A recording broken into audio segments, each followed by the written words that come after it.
Haleluya kijana, popote ulipo, leo nina somo zuri sana.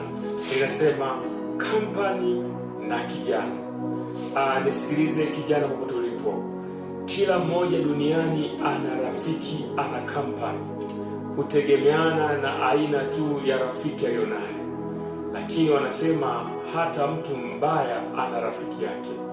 Yaani hata yule ambao unaona kwamba wewe ni mtu ambaye hafai, ana rafiki. Anaweza kawa mchawi sana lakini ana rafiki yake. Anaweza kawa jambazi lakini ana rafiki yake. Anaweza kawa ni mgomvi lakini ana rafiki yake. Na anaweza kawa mtu mzuri sana na ana rafiki yake. Kila mmoja ana rafiki.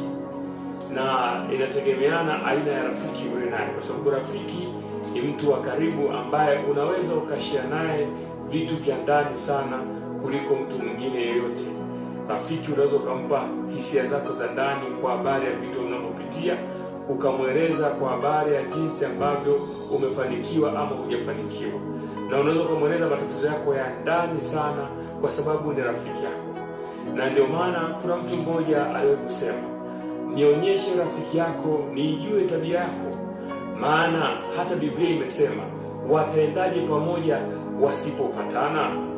Leo kijana, ndani nikwambie, rafiki amebeba hatima kwenye maisha yako. Rafiki ni mtu ambaye ukikosea kwenye maisha, umekosea jambo la muhimu sana kwenye maisha yako. Watu wengi wameangamia na watu wengi wamepotea kwa sababu ya kuwa na kampani ya marafiki wasiofaa. Neno la Mungu linasema katika ile Methali 18 mlango wa 24, ajifanyaye rafiki wengi ni kwa uangamivu wake mwenyewe, lakini yuko rafiki ambatanaye na mtu kuliko ndugu. Kwa hiyo kijana, leo nataka nikwambia kwamba rafiki anatakiwa awe ni mtu ambaye ni mchaguzi sahihi kwenye maisha yako. Si kila mtu wa kwenda naye kwenye maisha yako.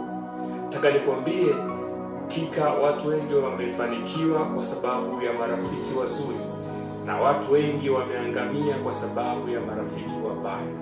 Kampani yako ndiyo inaweza kusababisha ukafika mbali ama ukashindwa. Nataka nikwambie, kuna watu ambao walilelewa vizuri na wazazi wao, walipata mafunzo mazuri kwa wazazi wao.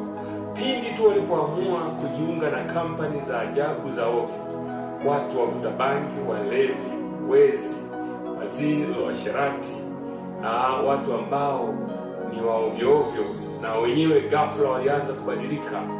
Maisha yao yanaanza kubadilika, wakawa watu wengine kabisa.